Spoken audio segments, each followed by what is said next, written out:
we entitled it Hubs, Networks and Trajectories, the Making of Global Cooperation in the Humanities in Istanbul and Beyond.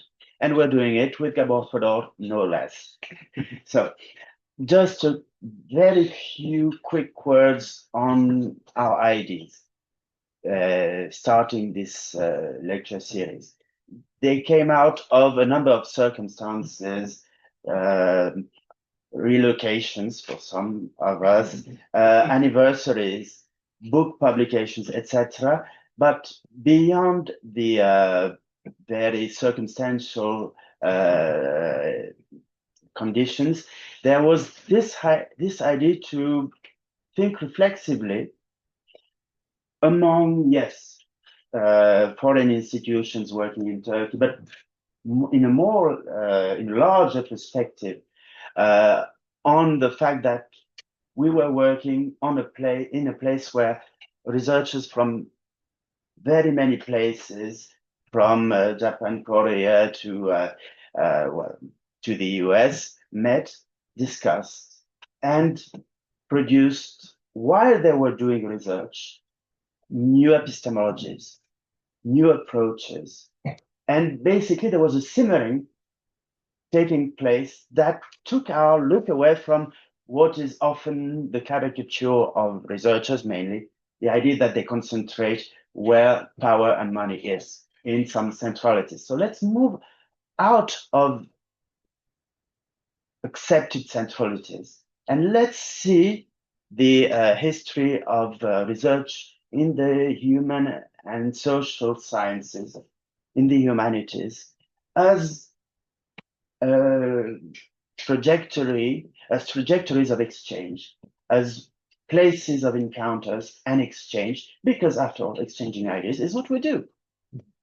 Now, without further ado, I would like to thank Gábor Fodor very much for accepting really warmly and on a sleight of hand kind of to give this talk tonight. So just a few words to force him to not be modest. Gábor Fodor graduated from the Department of Turkology and History at the Eötvös, I'm sorry, my Hungarian is awful, Lawrence University in Budapest, where he also finished his PhD. His main research interests cover the Turkish-Hungarian relations in the late Ottoman period in general, and in particular, Hungarian autobiographies and memoirs from the late Ottoman period.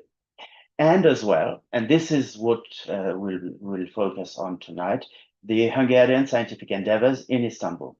He started his career at the research group of Turkology of the late Professor György Hazai, as a young researcher fellows of the Hungarian Academy of Sciences. Later, he was appointed as the director of the Liszt Institute Hungarian Cultural Center in Istanbul in 2015, which is basically here, until 2023. At present, he is the head of Ottoman Studies Research Group at the Institute of History of the ELTE Research Center for the Humanities.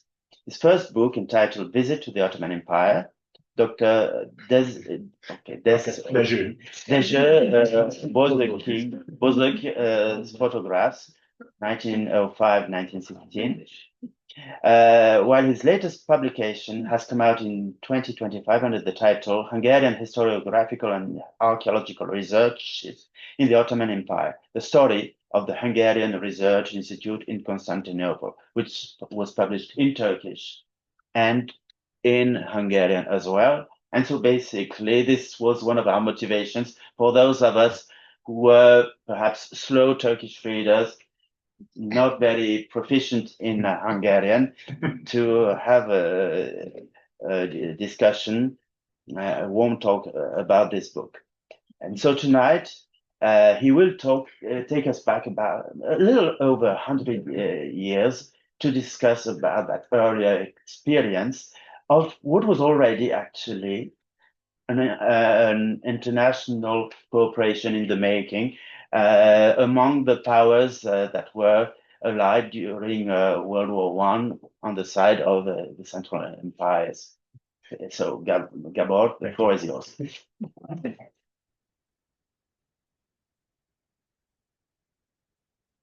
Thank you very much, and thank you, first of all, for inviting me and having this wonderful opportunity to present my book that was published first in Hungarian, then in Turkish. And the translator, my good friend Erdal Sarikoğlu, is here, so I thank him as well that we work together on my book Turkish translation.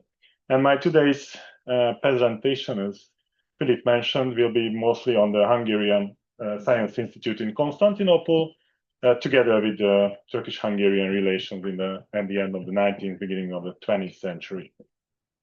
So in 2024, while the Turkish-Hungarian Culture Year was rumbling through the two countries with almost 300 cultural events in dozens of different cities, a less spectacular agreement was signed by the two distinctive ministries responsible for culture and cultural heritage. According to the agreement, Hungarian archaeologists will be able to participate in two archaeological excavations in Turkey in the future, at a site dating back to a classical period and another site dating back to the Neolithic period. This movement marks a new era in the bilateral relations in the field of archaeology, ensuring the first official Hungarian participation in archaeological activities within the borders of modern Turkey. Although Hungarian archaeologists have been working in Egypt since 1907, which was de facto the territory of the Ottoman Empire at the time, and the Hungarian archaeological mission has been present in Thebes since 1983, and another Hungarian mission has been present for decades in nowadays northern Iraq and Syria, once belonged to the Ottoman Empire, Hungarian archaeological research in Turkey has so far escaped the attention of researchers and decision makers. But it wasn't always like that. After many decades of planning, the Hungarian Science Institute in Constantinople was officially founded on November 21, 1916. Politicians, scholars, art collectors, and amateur Orientalists alike maintained high expectations toward the institute, the first Hungarian cultural diplomatic institute located outside Hungary. The decision to found it late 1916 was due primarily to the opportunities that had presented themselves as a result of the war. The alliance of the four emperors had given free rein to the shift of Hungarian political, economic, and scientific focus toward the East that had begun in the 1880s and was embodied in the movement known as Turanism. Although Hungarians hailed the establishment of the Hungarian Science Institute of Constantinople, regardless of the political affiliation, decisions regarding precisely where and when the long-desired Hungarian Institute in the East should begin operating and what its profile should be were not made until the very last minute. But first of all, some questions arise regarding the real character of the institution. Was it an archaeological institute rather than a historical one? Or was it one of the earliest institutes of Byzantine studies in the city? In this lecture, I will attempt to summarize Turkish-Hungarian bilateral relations at the end of the 19th century, the beginning of the 20th century, with a particular focus on the connections of the field of Turkish-Hungarian historiography and archaeology, and make attempts to clarify and answer in part or full the aforementioned questions. The Ottoman Turkish occupation of the Kingdom of Hungary and then the subsequent incorporation of the kingdom into the Habsburg Empire that lasted until the Austro-Hungarian Compromise of 1867 made the development of Hungarian cultural policy impossible in many respects. Although religious and public education came under national jurisdiction in Hungary following the 1867 compromise, it still took decades for the Hungarian government to embark on large-scale cultural endeavors that went beyond the foreign experiences of teachers who had largely gone west and the individual efforts of solitary explorers and researchers.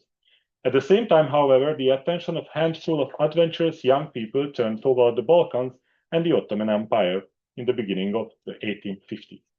The first arrival to the Ottoman Empire was Armin Vámbéry, who traveled to Constantinople in the late 1850s and over the next several years perfected his Ottoman Turkish language skills and also established good relations with members of the elite of the city. Although it is safe to say that Vámbéry's later travels in Central Asia are known throughout the world, it was even more important for the Hungarian Ottoman and Oriental studies as well as scholarly diplomacy that he made his personal contacts available to the Hungarian Academy of Sciences. This made also possible the Ferenc Kubényi, Imre Henselmann, and Arnold Lipoi-led research of codices from the Bibliotheca Corvinus established in Buda under King Matthias. fieldwork completed in 1862 and the discovery of codices from Bibliotheca Corvinus represented the first important steps in a new direction of research in the field of codicology, though the delegation also found defters from the period of Ottoman rule in Hungary, the significance of which Hungarian scholars only much later became aware. Although the idea of sending further groups of researchers to Istanbul later emerged several times, this proved to be impossible due to the lack of funds. Therefore, Anton Détier, a French member of the Hungarian Academy of Sciences who lived in Constantinople, monitored the further development. At the same time, the upheaval that erupted in the Balkans in 1876 and the Hungarian support for the Turks at this time brought new, unexpected opportunities. After the visit to Constantinople by the Hungarian delegation of university students, Sheikh Süleyman Efendi subsequently led the Turkish delegation on a return visit to Hungary, during which 35 volumes, including 12 codices from the Bibliotheca Corvinus, were returned to the Hungarian nation as a gift of Sultan Abdülhamid II. You can see one of the codices that was exhibited some years ago in the National Library in Budapest.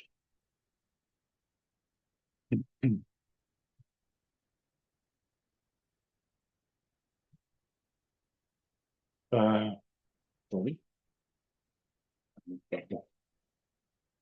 Yeah, it is no coincidence that in addition to codicological research, investigation of Hungarian historical sources began throughout Europe in the 1870s, and with the support of the Hungarian Historical Society, then emerged a scholar politician who made an unparalleled contribution to cultural expansion in the East over the following decades.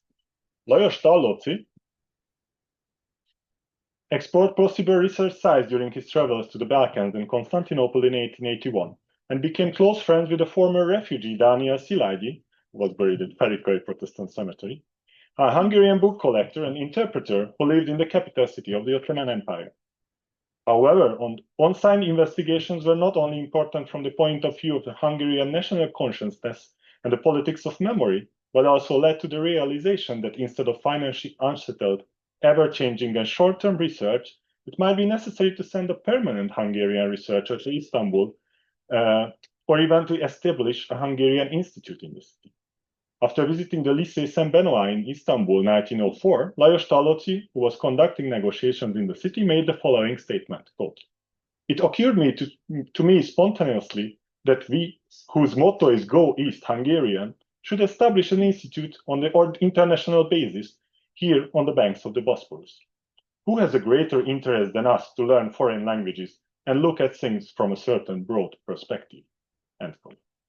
Following the repatriation of the remains of the Hungarian refugees in 1906, subsequently Ferenc Rákóczi II, and a further political rapprochement between Hungary and the Ottoman Empire, the possibility surfaced of creating a permanent post of archival envoy. Imre Karácsony, a Roman Catholic priest who had already become known for his Hungarian language translation of Ottoman documents, seemed to be the most suitable person to fill this position. Karácsony faced a daunting task while serving as an archival envoy in the years of 1907-11. Not only were the Ottoman archives in a state of disorder, but in 1908, the constitutionalist Young Turk Revolution took place in Turkey, and the Austro-Hungarian monarchy annexed Bosnia.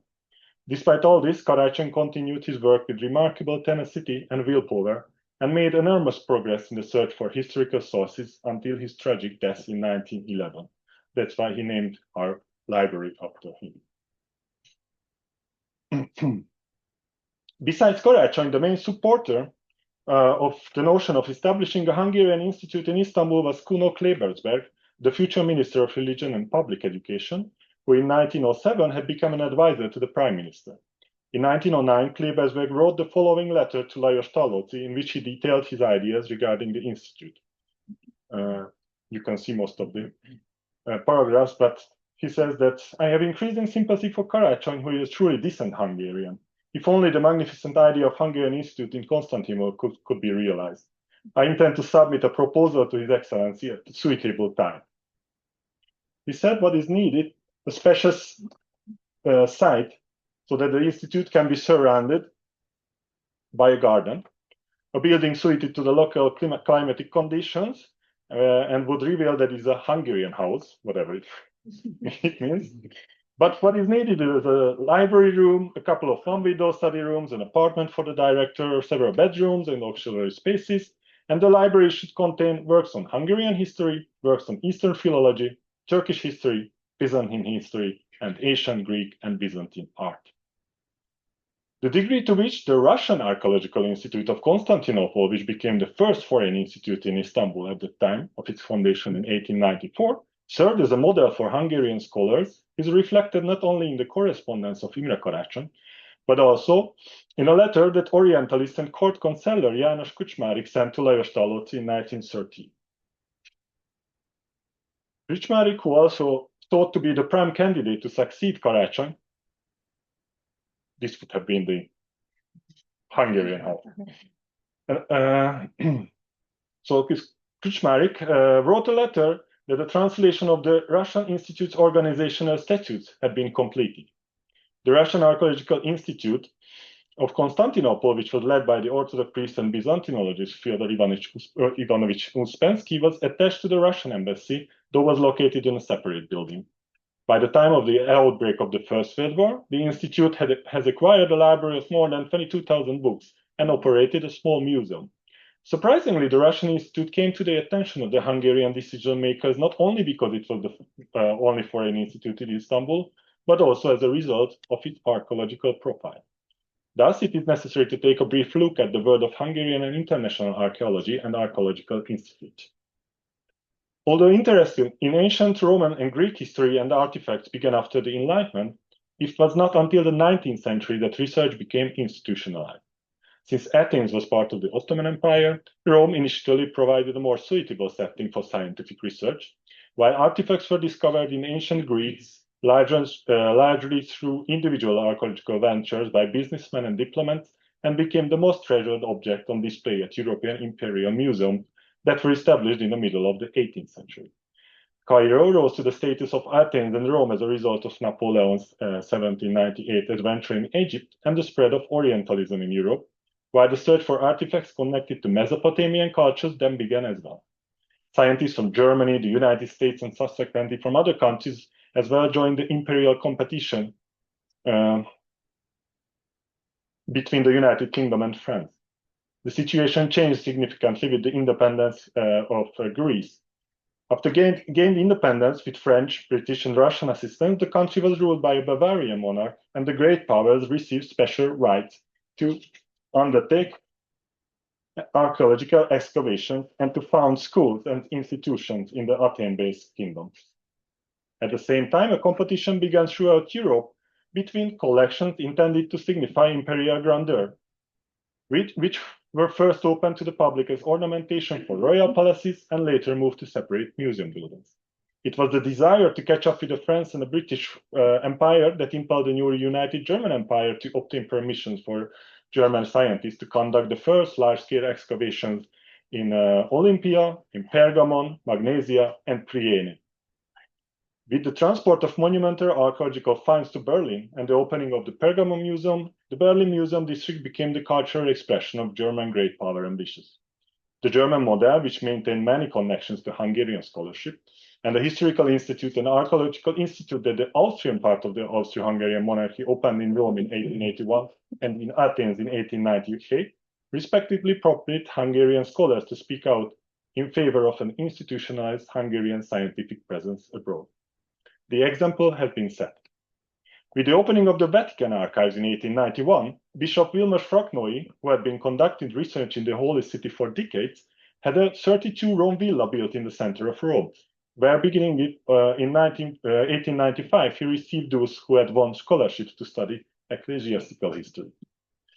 The groundbreaking private initiative served as an inspiration for members of the Hungarian scientific community who proposed of establishing Hungarian institutes in Rome and Athens. In 1905, a certain archaeologist Nándor Lang was sent on a study trip to Greece and to the Ottoman Empire, where he carried out the task of gathering information connected to the planned institute and issued a report about his findings the following year. This report reviewed the excavation that teams from various countries had conducted in Greece and Asia Minor and offered a detailed description of the archaeological endeavors of the British, French, Germans, Americans, Italians, Russians, Greeks, Turks, and Austrians. The report did not fail to note that an increasing number of Swedish, Danish, Belgian, Dutch, and Swiss researchers were receiving grants to study at institutes affiliated with larger states. A few years later, after Lang's report, the formation of Prime Minister István Tisza's second government in 1913 created an opportunity to dust off the temporary buried plans. In 1914, Minister of Religion and Public Education asked philologist, Byzantinologist Jenő Darko, archaeologist Béla Posta, and Museum of Fine Arts curator Antal Heckler to formulate a program and submit proposals to the ministry aimed at establishing a more active international role for Hungarian archaeology. We know the least about Jenő Darko's proposal, though it is clear that he suggested a site Hierapolis and Laodicea, near Pamukkale, in the area of ancient Anatolian kingdom of Phrygia. The second idea was linked to Posta, Imre Posta, and his students. The Transylvanian scholar wanted to concentrate primarily on the Mesopotamian, Arab, and Russian areas, though was also interested in the ancient archaeological sites located in Asia Minor, primarily their eastern aspects. In addition to archaeology, the institute would have also served as a site for geographical, ethnographic, mineralogical, and zoological research, thus confronting to the eastern orientation of Hungarian economic policy and the Turanian society. However, all of this lacked support from the central authorities. Antal Heckler developed the third concept that the ministry selected as winner. Heckler, who was then the head of the Department of Ancient Sculpture at the National Museum of Fine Art, had published his ideas in 1915 in a special edition entitled Memorandum of the Organization of the Planned Hungarian Scientific Excavation in Asia Minor. In this work, Heckler identified three possible target areas for Hungarian archaeologists and scientific policy: the region of the former colony of Kilikia or Chukorova, and within this area, the ancient cities of Olva, Seleucia, Mariamlik, Tarsus, and Pompeiopolis. Secondly, the Syrian Antiochia or Antakya. And if the above were not, for some reasons, not possible, then the ruins of the cities of Herakleia, Teos, and Eritrea in western Turkey. In any case, Heckler suggested choosing a site with Byzantine and Islamic monuments and an entire city, so that it would be possible to gain a comprehensive picture of Anatolia's history in accordance with the latest trends. He estimated the cost between 22,000 to 25,000 Austro-Hungarian crowns per season, adding that in return for this expenditure, some of the archaeological finds might be returned to Hungary, thus expanding the collection of the Museum of Fine Arts and ultimately raising the level of culture in the country in comparison so that in the rest of Europe. Heckler also mentioned an interesting idea of dismantling entire Lycian mausoleums and taking them back to Hungary in order to exhibit them in open-air museums. As a result of several secret meetings with the German and Austrian political circles, Prime Minister István Tisza finally informed the Joint Minister for Foreign Affairs in December 1915 that he made the necessary decisions regarding the plans for Turkey. Quote, "First of all, in view of cultivating Turkish-Hungarian friendship, I plan to establish a Turkish-Hungarian Association, a Hungarian Institute of History and Archaeology in Constantinople, as well as to excavate classical city ruins in Asia Minor and to establish a Hungarian-Turkish mixed language school in Constantinople." End quote. In a meeting with the Turkish authorities in April 1916, all these questions were settled. There were complete agreement between the Hungarian and Turkish parties regarding the establishment of the Scientific Institute. However, at Ambassador Palavicini's suggestion, the Hungarians refrained from officially recognizing the institute, contenting themselves with a supporting principle from leading Turkish circles in order to avoid the prolonged administrative process. Even in the summer of that year, Minister of Religion and Public Education defended this undoubtedly result-oriented procedure, which subsequently caused many problems, with a rather interesting argument from the point of view of international law. Quote, "Permission is not necessary, because the fact that scholarship recipients doing research in Constantinople together pay for an apartment for themselves cannot be legitimately challenged." It's a good advice for other countries who want to found an institution. Even without formal recognition, Miklós Bánffy rented a house in the Turkish-inhabited Fatih district in Istanbul near the Sultan Mehmed Mosque as a site for the institute. Despite all the success, however, Hungarians were forced to back down on one issue, the archaeological expedition to Asia Minor. Probably sensing that it was almost impossible to implement this under wartime conditions, and then the anti-Armenian actions in central and especially eastern Anatolia made it impossible to enter these regions, they agreed with Ambassador Pallavicini that the Hungarian scientists to be sent to Turkey should first win the sympathy of the Turks, thus making it much easier to obtain the permit. So the next step was to select the director and the scholarship recipient. In the summer of 1916, Minister of Religion and Public Education issued the Institute's organizational statute. The statute defined the purpose of the institute as follows.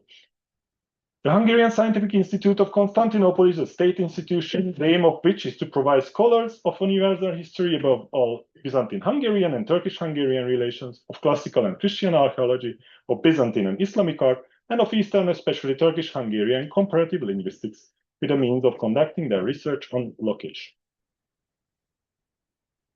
A total of 6 people applied. This is the Turkish translation of the statute. And here is the original printer, if you want to see later. A total of 6 people applied for the scholarship. It should be pointed out that Heckler himself had recommended the attention of the board of directors, chaplain of His Holiness Dr. Ferenc Luthor, who beginning in 1915 taught history and canon law at the Episcopal Seminary in Veszprém. Heckler wanted to send Luthor, who had studied Christian archaeology and mosaic art in Vienna and Rome, to Constantinople to do research on the 2 mosaic-covered hallways of the Byzantine Chora Church. After a long period of preparation, the inaugural meeting of the Hungarian Science Institute of Constantinople Board of Directors was finally held on November 21, 1960. At the request of the head of the state and the minister, Archduke Joseph Franz accepted the post of patron, thus making him chairman of the board. 5 names appeared on the list of the scholarship recipients to spend the first truncated semester doing research at the institute. Zoltán Oroszlán, Károly Kos, Ferenc Luthor, Péter Ralbowski, and Géza Fehér. However, unlike Zoltán Oroszlán and Károly Kos, Géza Fehér did not receive the exemption for military service and thus would be able to join his fellow scholars in Istanbul only a year and a half later. If we compare the areas of expertise of those who received scholarship, which is architect, classical archaeologists, Christian archaeologists, Byzantinologists, epigraphists, and the contents of Antal Heckler's pamphlet calling for excavation in Asia Minor, we find that the director assembled a team of specialists capable of carrying out an archaeological excavation.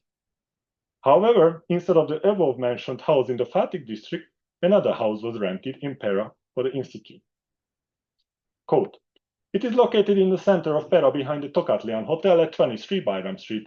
4 floors, 6 bedrooms, 2 parlors, 2 servants' quarters with a nice kitchen, bathroom, laundry, open terrace.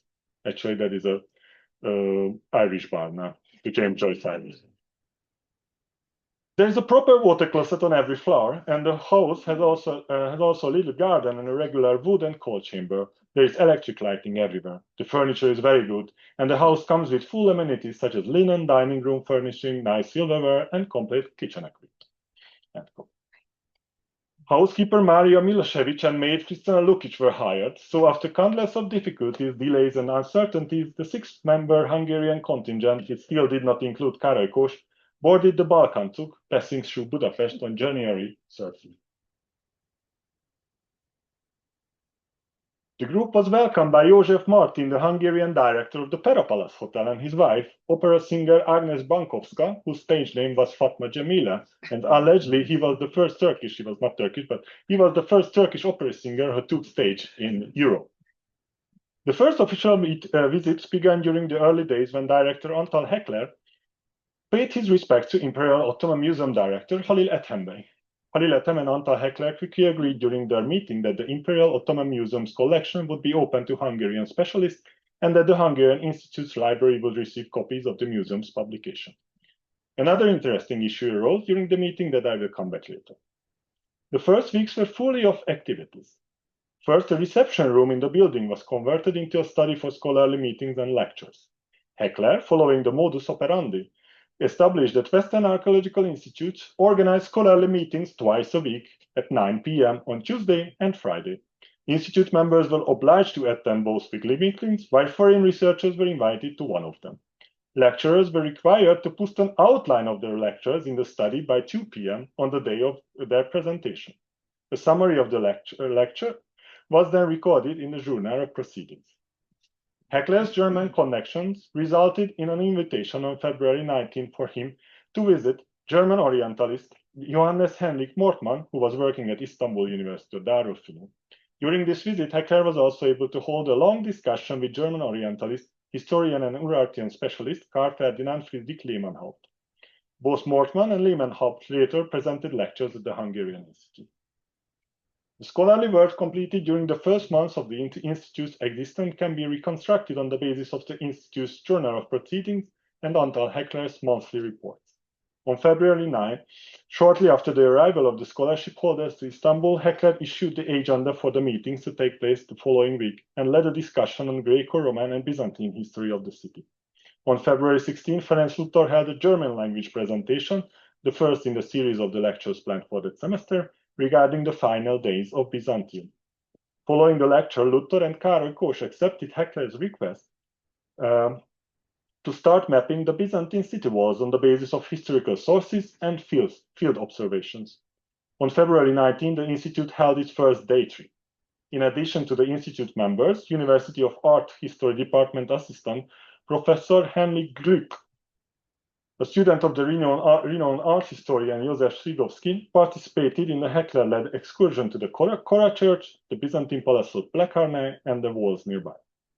The Institute's activity over the first weeks suggests that Heckler wanted to focus primarily on Byzantine history and, above all, the topography of Istanbul, and thus directed Kós to produce a 1 by 5,000 scale map on which they could later record their observations regarding a historical peninsula of Constantinople before the Ottoman conquest. Heckler also explained in his monthly report that he had signed Károly Kós the task of making the aforementioned map, on which the interesting building would have marked in pencil and only important and proven Byzantine sites in pen. Director wrote that he expected scholarship holders to monitor major building projects taking place in the center of the city and to observe and record the remnant of any interesting buildings exposed during the exhibition construction. On February 22, the first guest lecture was held at the Institute, likely as a result of the pleasant evening that Antal Heckler had spent with Johannes Henrik Mortmann and his associate. In this lecture, Imperial Ottoman Museum curator Eckhard Unger presented information regarding the excavations taking place at the Topkapi Palace to an audience that included Mortmann. This 1916 excavation had unearthed the remnants of a Byzantine church, the dating of which had been a subject of intense debate. Active scholarly work continued at the Institute in March. Lectures and conversations continued to focus on ancient and Byzantine history, art history, archaeology, and architecture. Press reviews were held once a week, while the first lectures regarding Eastern Islamic art and the research of resident scholars also took place. Henrik Glück presented lectures on March 3 and 16 regarding Sasanian dragon reliefs, in which Assyriologist Otto Weber and Johannes Henrik Mortmann also participated. These lectures certainly had a great impact on Antal Heckler, since, as we shall see later, his attention gradually shifted to research on Eastern Islamic art. The datives continued with the visit of one of Istanbul's largest underground reservoirs of Byzantine origin, the Basilica Cistern. Then on March 6, Zoltán Oroszlán held a press review regarding 7th century Byzantine history. The first Turkish Dam lecture at the Institute took place on March 10, when Mortmann held a presentation on the firman that Sultan Süleyman the Magnificent issued regarding the handover of the case to Buddha. Both Glück and Karl Ferdinand Friedrich Lehmann-Haupt attended the lecture. Mortmann's presentation was later published entitled Addendum to the Conquest of Buddha in 1561, as the third booklet of the Institute. On March 13, Luthor presented a lecture to Institute members regarding the Church of St. Sergius and Bacchus, Küçük Sofia Gyermek, one of the oldest and best preserved Byzantine church in Istanbul. A significant event took place at the Institute on March 27, when Kós held a presentation in Hungarian on art of Islamic peoples based on regarding and field research he had completed since arriving to Istanbul. This lecture served as a basis for one of his later books.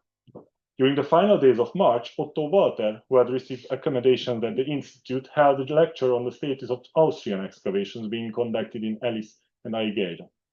German Archaeological Institute at Athens director Georg Karo attended this lecture along with Mortman, Lehmann, Unger, and Glück. The roster of guests who attended lectures in March showed that Heckler was focused primarily on Austrian and German scholars with whom he was acquainted. He often accepted invitations to dine with these scholars, notably Lehmann, Unger, and Mortman. Heckler did not neglect the Turkish contracts either, visiting Imperial Ottoman Museum director Halil Ethem, along with Hans Humann, the son of Karl Humann. Heckler wrote enigmatically in one of his letters, likely in reference to the latter visit, that offers have been made from the Turkish side with regard to the issue of excavations, end quote. In this report, Heckler stated that Macready Bey, who served as the chief inspector of excavation, had asked him whether the government of Hungary would be willing to allocate a certain amount of money per year toward excavations after the end of the wars, adding that this would enable Hungarian specialists to obtain the required permits to conduct such activity. Macready Bey drew Heckler's attention specifically to the ancient city of Kyzikos, near present-day Bandırma. At the beginning of April, Antal Heckler bought a camera and obtained a license to use it in order to establish the Institute photo library. The scholarly meetings held in April continued to focus on Byzantine and antique topics. Resident scholars and guests held lectures on the following topics. Peter Rabowski on the Nika riots, Ferenc Luther on the original furnishing of the Hagia Sophia, Johannes Henrik Mortman on the Serpent Column, and Henrik Gülk on the Turkish baths. A guest list for these lectures also included the following people: Viennese painter Hoffmann, German archaeologist and Iranist Ernst Herzfeld, and Berlin Museum curator Martin Schede. Herzfeld was widely known for his excavations in Ctesiphon and Samarra in Iraq, and Schede for his participation in the excavations at Didyma and Samos. Thus, their presence at the Institute was an honor. Heckler organized lectures intended for wider audience in order to round off the scholarly achievement during the first semester. Among the visitors were archaeologists and art historian Friedrich Sarr from Berlin, a German university professors, and the Turkish officers and scholars like Halil Ethem Bey, Macready Bey, Wahid Bey, and Celal Esat Arseven. In addition to the issue of excavation, Heckler discussed the Institute's publication with the Turkish guests. During these talks, Istanbul University literature professor and Imperial School of Fine Arts history instructor Mehmet Wahid Bey, the brother-in-law of Osman Hamdi, undertook the task of preparing Turkish language translation of these publications, while the possibility was raised of republishing Celal Esat Arseven's influential 1909 book, Constantinople, the Byzance of Istanbul. Mortman also offered to sell his personal library to the Institute's library, while Heckler suggested that he would be able to obtain publications from the Russian Archaeological Institute. The latter possibility seemed to be especially realistic in light of the fact that the books from the latter institute, which had been closed in 1914, had been transferred to the Ottoman Imperial Museum. Following the successful end-of-semester lectures and other scholarly discussions, the activities of the Hungarian Institute covered one-day trip due to the steadily rising temperatures in Istanbul. On May 6, members went to the island of Antigone or Burgazada, where they toured the ruins of the 9th century monastery of Theokoryphotos. The only group photo of the resident scholars was taken during this outing. In the middle of the month, Ferenc Luther had a journal review regarding Byzantine-era Hippogeum in Makriköy, on which Macready Bey had published an article. In the middle of on June 8, Ferenc Luther led an excursion to the island of Prinkipo or Büyükada in order to examine the monastery ruins. In the middle of June, Ferenc Luther visited the Halki Theological Seminary's library, where he discovered the monastery of Pantocrator founding charter, which he wanted to use in a monograph that he was writing. On June 20, Zoltán Oroszlán conducted a tour of the museum for the local Hungarians. On July 9 and 11, Károly Kód led members on tours to Épp and Üsküdar cemeteries, both of which were related to the architect's research. And finally, on July 17, Institute members visited the Bebek neighborhood and the Rumelihiszad. During the summer, Institute members made regular trips to sandy beaches of Floria. According to Károly Kód, they took the train to the seaside every day in order to cool themselves amid the intense summer. However, it was during one such outing that the greatest tragedy in the Institute's short history occurred. On July 26, Peter Rabowski died of a heart attack while swimming in the Sea of Marmara. Grabowski thus became the second Hungarian researcher to die in Istanbul after Imre Karácsony. Kós delivered the eulogy for Grabowski at the Catholic Cemetery of Ferikönyv. However, during the summer, the first publication of the Institute were printed. Henry Gluck's lecture was published under the title Turkish Art, while Heckler's lecture appeared under the title The Concept of Divinity and Portrait in Greek Art. The autumn semester at the Institute began with a major lecture on October 17 by the eminent German archaeologist, Berlin Museum Department of Antiquities Director Theodor Wiegand, who spoke about his travels in Syria, Palestine, and Sinai Peninsula. Wiegand had traveled in the Middle East as an officer of the German Army's Asian Corps, and with the help of the Air Force, photographed all of the significant archaeological sites in the region, thus forming the basis for his unique and invaluable collection of aerial photographs. In the meantime, Wiegand obtained a special permit from the Turkish government to do work in Syria. Spoke during this lecture about recent research, notably done in Petra, Palmyra, and at the Umayyad Mosque in Damascus. Later, Franz Luther subsequently presented a lecture that was closed to the public entitled The Development of Byzantine Culture 330-530 on October 24.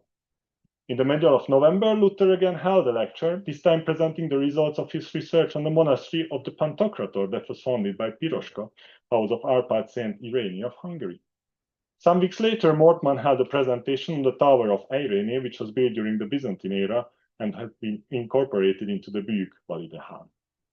On December 8, Károly Kós held one of the most highly anticipated lectures of the semester, presenting the results of the research that served as a basis for his subsequent book, Istanbul Urban History and Architecture, before a large audience following an introduction from Heckler. During this five-part lecture, Kós discussed the history of Istanbul from the period of ancient Byzantium to its development into a metropolis in the 20th century. The day after Kós' lecture, Antal Heckler arranged to have an art historian of Armenian origin, named Armenak Bey Sarkisyan, give a guided tour of the EFKAP Museum of Islamic Art, opened in 1914. This tour focused on Persian and Turkish miniatures, which had aroused Heckler's interest.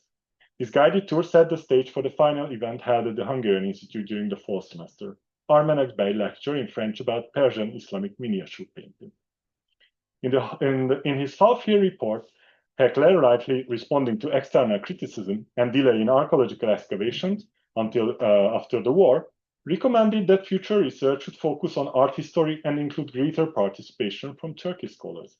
The director specified the following themes for future research: parallels to Turkish art to be found in ancient Byzantine, Persian, Indian, and Chinese art, the history of Turkish ornamentation based on faience and miniatures, Turkish architecture, and items related to Hungary at the Military Museum located in the Hagia Irene. Heckler also asserted that 6 researchers should be sent to the Institute following the end of the war. 3 art historians, one each specializing in the fields of Italian, Byzantine, and Islamic art, 2 historians, one focusing on Byzantine history, and the other on Turkish history, and a linguist. In accordance with the new research principles, Heckler managed, with the help of Halil Ethem, to obtain a permit from the Ministry of Charitable Endowments to survey the monastery of Pantokrator. Károly Kós and Ferenc Luther carried out this survey, though unfortunately there is no information regarding the outcome. Antal Heckler's Luther published later a book called Constantinople, where on the cover you can see the monastery, but it's more than a book. Instead of being a good book, it's a small booklet on the kind of a guidebook of Istanbul. Antal Heckler's first visit to the museum director, Halil Ethem, that I mentioned earlier, though, was more than a matter of mutual introductions. It marked the start of a wide-ranging cultural mission that has been largely left out of Hungarian and international art history. In addition to the above-mentioned agreement, Halil Ethem made a curious request: Heckler's assistance in the matter of a head of a classical female statue found on the island of Tassos. Ottomans started an excavation near Limana, or Osmaniye in Turkish, on the island of Tassos in 1909, led by Theodor Makrivi. Many ancient works of art from previous illegal excavations had already passed to the private owners, such as Adolf Wix, a Jewish tobacco merchant from Zsolna, today Slovakia Zilina, who was also the Austro-Hungarian consul in Kavala. During that mission, Macready excavated the ruins of a temple dedicated to Artemis, from where he took the torso of a female statue to the Imperial Museum. Vix was raised to the Hungarian nobility in 1906 and Hungarianized his name to Zsolnay in 1911. For a while, he kept his extensive collection in Vienna, where it was well known to art historians of that time. As guardian of the Budapest Museum of Fine Arts, Heckler entered negotiations with Zsolnay in the matter of acquiring items for the museum's classical collection. He eventually persuaded Zsolnay to deposit the 25 finest items of his Tassos collection with the Museum of Fine Art. At the same time, Heckler probably did not know that one female head of the Vix collection, or Zsolnay collection, belonged to the female torso that Macready had uncovered, the Aelia Briseis statue, that by that time held in Constantinople. The Austrian archaeologist Henrik Sitte had first reported the head in 1908, and in 1912 Macready Bey proposed that the two pieces belonged to each other. A plaster copy showed this to be true. That was why Halil Ethem immediately took advantage of Heckler's visit in February 1917 and asked the Hungarian scholar's assistance. After almost 1 year-long negotiations, on 4th March 1918, Heckler wrote of the great event in a private letter, quote, "The marble head has arrived intact. Halil received it with great joy and gratitude," end quote. Later, in 1921, Anton Heckler announced the reunification of the head and the body of the statue, and to present the Zsolnay collection to the international public. This is the statue, and it's in display now in the new exhibition. Okay. In the spring semester, mostly German scholars took the stage of the Institute. On March 13, Franz Babinger, who had served with the German army in the Gallipoli and Palestine campaigns, held a talk regarding a message that Hungarian royal delegation member Tamás Kédei Székely had carved in a wall at the Elcsihan in Istanbul using the Hungarian runic script during the 15,000, and which Fugger family merchant Hans Derschwam had copied into his journal later that century. Babinger had discovered this reference to the 16th century Hungarian runic inscription and translated it with the help of Danish linguist Wilhelm Thomsen and the Hungarian folklorist and literary historian Gyula Sebestyén. On April 10, Johannes Henrik Mortman presented a lecture regarding medieval Byzantium in Islamic literary tradition. Another debate was held at the Institute on April 17, this time regarding sources of Turkish art history. As Heckler expected, Armenak Sarkisyan was the predominant figure of this debate, which regular guests Mortman and Zambor attended in addition to Friedrich Saar and Theodor Wiegand from Berlin, and art historian Paul Clement from the University of Bonn. On April 24, Friedrich Lehmann-Haupt held his first part of the two-part lecture on the city of Tigranakert, the capital of Urartu.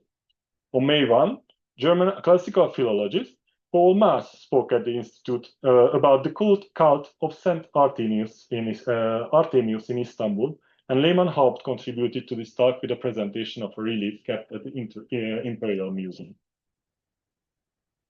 On May 18, a significant event took place at the Hungarian Institute. Ferenc Zsinka, a newcomer, held the first lecture at the Institute that was at least partially in Turkish. He presented the Turkish language sources pertaining to Turkish-Hungarian relations. Beside the lectures, an Armenak Bey-led one-day trip was organized to the Topkapi Palace. In his semester report, Heckler reiterated his opinion that Institute's resident scholars should direct their research toward the subject of Islamic art, Turkish applied art, Persian faience and miniatures, Quran decoration, and tomb ornamentation. Finally, he designated the following locations as those at which they would like to gain permission from Turkish authorities to conduct exclusive excavations after the end of the war: Kizikos, Pandirma, Apollonia or Gölyazi Bursa, Nicea, Izmit, Nicomedia, Izmit, and Kayseri. Heckler stated that the Hungarian archaeologists should excavate Kültepe in central Anatolia if the Institute decided to set its sights on the ancient East. Although Anton Heckler had already stated that the Hungarian Institute should one day move to a more suitable location, a £5 increase in rent beginning in January forced the Institute director to take immediate action to address this issue. The new building was located at Rue de Agahamam 2, was owned by Madame la Marquise de Saint-Saëns, and contained a reception hall, a library, a dining room, 2 office spaces, and 8 other rooms. It's close to the Galatasaray system. However, very limited time left for enjoying the new building. The collapse of the Balkan route and the armistice concluded between the Central Powers and the Entente Powers in late October and early November overshadowed all other events at the Institute. The Ottoman Empire concluded the armistice of Mudros on October 13, and the Austro-Hungarian monarchy the armistice of Padua on November the 1st. The following weeks thus passed in a chaotic fashion. For Zoltán Oroszlán, the only one who left at the Institute, just like everybody else, had no idea what was going to happen as a result of the armistice. Although authorities from the United Kingdom did not insist that Hungarians living in Istanbul return home, those from France and Italy proved to be intransigent in this regard. However, by the time this became apparent that there was no longer any way to leave Turkey, not only had the Balkan Zug stopped running, but the advance of Bolshevik military forces made traveling across the Black Sea to Odessa dangerous. Following the arrival of French General Louis Franchet d'Esprit to the city on November 13, Oroszlán's sole task was to attempt to safeguard the Institute's assets and property before his expected interment. Already in the middle of October, he had packed the books from the library into crates and asked to deposit them at the Austro-Hungarian embassy for safekeeping, though embassy advisor Felix Parker categorically rejected this request. He then took to the Swedish legation, though had no luck either. Finally, Oroszlán paid a visit to the pontifical delegation Vicar General Joseph Pompil, who generously offered to help. Finally, they agreed to store the books from the library in the crypt of the Cathedral of the Holy Spirit located in Şişli district in Istanbul. This is the crypt of today, but there are no books. Finally, certain influential members of the Austro-Hungarian community in Istanbul, together with some of their counterparts from Italy and the Netherlands, persuaded the Turkish government to put the ramshackle Red Crescent steamer Reşit Pasha, which had been used to transport wounded soldiers during the war, at their disposal. The Reşit Pasha left the port of Haydar Pasha with 1,500 people on board on January 5, 1919. Thus, the operation of the Hungarian Science Institute of Constantinople officially came to an end with the arrival of Zoltán Oroszlán to Budapest. However, Károly Kós Urban History and Architecture book, as work and number 4-6 in the publication series, shortly after the Second World War, end of the war, was published, thus signaling one of the Institute's final significant achievement. Oroszlán wrote in an article published many years later that had his plans for the urban transformation of Istanbul, particularly those regarding the hippodrome, been implemented, Kós and Hungarian architecture would have gained great glory and our institute an exceptional reputation. Although Heckler planned to publish Istanbul in German and Turkish as well, he was unable to do so for understandable reasons. However, Turkish architect Semih Rüstem translated the second chapter of the book regarding Ottoman Turkish mosque into Turkish in 1921 and published it in an Istanbul periodical, Dergah.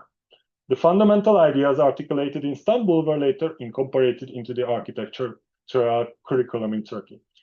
Istanbul first appeared in Turkish English translation only in 1995, 77 years after its original publication in Hungarian, and in 2016 the Hungarian Cultural Institute in Istanbul published a more accurate Turkish language translation, together with Kós articles on Ibrahim Müteferrika and Mimar Sinan, and together with Gergő's footnotes. And this is an interesting project of Károly Kós later in Romania, called Byzantium. Most of those who concerned with the Hungarian Science Institute in Constantinople regarded the closure of it in 1919 to be temporary. The reopening, therefore, remained on the agenda over the subsequent years and decades. However, the financial and economic and social consequences of the major episodes in the post-First World War history of Hungary, the Eszter Revolution, the Hungarian Soviet Republic, and the Treaty of Trianon, prevented the realization of all plans to reconstitute it. The first glimmer of hope regarding the possibility of reopening the Institute appeared in 1923 as a result of the end of the Turkish War of Independence, the proclamation of the Republic of Turkey, the economic recovery of Hungary, and the appointment of Kuno Klebersberg to serve as a Minister of Religion and Public Education the previous year. Klebersberg recognized that the promotion of culture and cultural diplomacy offered Hungary the greatest chance of alleviating its political isolation and breaking out of the grasp of this new neighboring state. At Antal Heckler's request, Gyula Muravcsik, who had returned to Hungary following his release from Russian prison of war camp, published his book, The Daughter of Saint Ladislaus and the Byzantine Monastery of the Pantocrator, as work number 7-8 in the publication series in the spring of 1923. This Hungarian and German language book contained illustrations and source references. According to the introduction, Moravcsik had become familiar with the dam of his work after reading the founding charter of the Monastery of Pantocrator in Alexei Dmitrievsky's book while he was at the Russian prisoner of war in 1917. What a nice chance to read books. Moravcsik wrote that his interest in the monastery had become embodied in, quote, the old working plans of the Institute that is awakening to a new light, in accordance with Heckler's wishes. So the latter statement suggests that the idea of reopening the Hungarian Institute emerged in 1923. Anyway, the Turkish and English translation of this book is ready, together with the forewords of Bob Osterhout and Zeynep Ahonbay. So hopefully we'll be able to publish one day. 3 years later, Minister of Religion and Public Education Kuno Klebesberg sent Zoltán Oroszlán to Istanbul during the summer of 1926 in order to investigate the possibility of reopening the institute and make inquiries regarding the recovery of the institute's book deposited in the crypt of the papal legation. Equipped with a letter of introduction from Klebesberg, Oroszlán had a meeting with apostolic delegate to Turkey, Angelo Rotta, who gladly agreed to turn the library over to him. Oroszlán took the books, which were surprisingly good condition, to the Deutsche Schule Istanbul, where he deposited them for a stipulated period of 3 years. However, the unsuccessful attempts to revive the institute that had been taking place since 1918 finally came to an end as a result of a cultural reforms in the Mustafa Kemal Atatürk-led Republic of Turkey, and the joint efforts of Turkish scholars, politicians, who played a leading role in these reforms and had finished their education in Hungary, and highly respected Hungarian Turkologists who maintained excellent connections to Turkey. In 1935, Ankara University was opened in the new capital city of Turkey. This university was more aligned with the ideals of the new republic than the Istanbul Darul Funun. The Faculty of Humanities at Ankara University was known as the Faculty of Language, History and Geography, thus reflecting the most important fields of research for the Turkish people, according to Mustafa Kemal Atatürk. Also, in accordance with the wishes of the president, the Institute of Hungarian Studies was established within the faculty of the autumn of 1935 as the only foreign institute. The 1,000-volume library that Zoltán Oroszlán had first rescued and which later had been kept at the German Archaeological Institute was likely transferred to Ankara after 1947. Over the past few years, only 58 books bearing the stamp of the Hungarian Science Institute of Constantinople have been catalogued and digitized through our initiative in the Hungarian Cultural Institute. Later, the collapse of the communist bloc and the political transition in Hungary did not bring the expected breakthrough. Although the Turkish government offered to set aside part of a Yildiz Palace in Istanbul for a Hungarian Culture and Academic Institute, cultural officials in Hungary regarded building Western relations to be a priority, and the proposed institute was never established. The breakthrough finally occurred with the integration of the Hungarian Cultural Network and its expansion after the years of 2010. A branch of Yunus Emre Institute was established in Budapest following the conclusion of an interstate agreement, and the Hungarian Cultural Institute was opened in Istanbul with Prime Minister Orbán Viktor among those who in attendance in December 2013, signifying the reappearance of Hungary's cultural scientific presence in the former capital city of the Ottoman Empire, 97 years after the foundation of the Hungarian Science Institute in Constantinople. In retrospect, one can conclude that the Eastern cultural and economic expansion that Antal Heckler and Hungarian political officials planned for Hungary in the early 20th century was mostly unsuccessful, despite the fact that the Turanism represented one of the most influential intellectual currents in the country at this time. The chronic lack of Hungarian specialists has always constituted a fundamental problem lying behind grand declarations and political ideas. The opening of the Hungarian Science Institute in Constantinople in 1917 signified the realization of a dream that Hungarian scholars and cultural diplomatic authorities had been entertaining for decades. The first official Hungarian institute located outside Hungary is customarily regarded as the creation of Turanish political officials and scholars who wanted to explore the eastern roots of the Hungarian people. However, as shown in today's presentation, the institute was initially an archaeological and art history institute specializing in research pertaining to classical archaeology, Roman and Byzantine history, and history of Constantinople. During its nearly 2-year existence, the institute nevertheless achieved some notable successes. As a result of Antal Heckler's extensive network of academic contacts, a large number of prominent German, Austrian, and Turkish scholars appeared at the institute, including Johannes Heinrich Mortmann, Franz Babinger, Paul Wittek, Ernst Herzfeld, Theodor Wigan, Friedrich Saar, Martin Schede, Friedrich Lehmannhaupt, Eckhard Unger, Celal Asset Arseven, Mehmed Wahid, Theodor Makridi, Halil Ethem, and Armen Aksakisyan. In the meantime, Heckler managed to launch an acknowledged research program. Although a lack of suitable scholars compelled Heckler to push Turkology and linguistics into the background, he had formulated concrete plans for research in these fields. In addition, the urban plans for architectural observations regarding Istanbul that Károly Kos made while a resident scholar at the Institute are still valid today and represent a dash of Hungarian color amid the plans that Helmut von Moltke, Joseph Fontaine Bouvard, Henry Prost, and Le Corbusier made for the city and its buildings. Moreover, Heckler, Kos, Zoltán Oroszlán, Ferenc Luttor, Ferenc Zsinka, Géza Fehér, and scholarship applicants like Lajos Fekete and Gyula Moravcsik became distinguished scholars in Hungary in the field of art history, archaeology, Turkology, and Byzantinology, following their adventures in Constantinople. And thank you very much for your attention.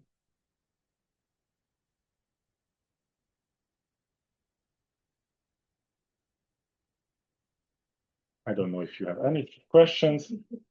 Thank you so much, Gábor. Well, we are in 2 different dimensions here, in this room and online. So let's just split our attentions